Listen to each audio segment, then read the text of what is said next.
朋友過身嘅時間呢，佢係冇揾律師或者冇寫咗一張有效嘅平安紙嘅話呢，咁你就要等翻個法律程序呢，去俾翻相關嘅親人啦。咁所以一張有效嘅平安紙呢，我覺得就非常之緊要嘅。遺產捐贈寫受益人嘅時間呢，寫俾合法嘅機構咁就可以㗎啦。咁但係如果冇寫到嘅話，又喺遺產上面想捐贈嘅話，就一定要寫平安紙，仲要係有效嘅。最好就揾律師啦。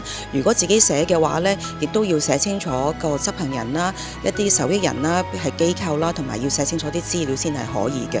咁如果冇寫嘅話呢，咁就真係捐唔到啦。訂立遺囑除咗可以選擇將遺產留俾你嘅最愛，亦都可以作為善款遺愛人間，及早分配同埋規劃，就能夠將光明同希望留俾呢個世界。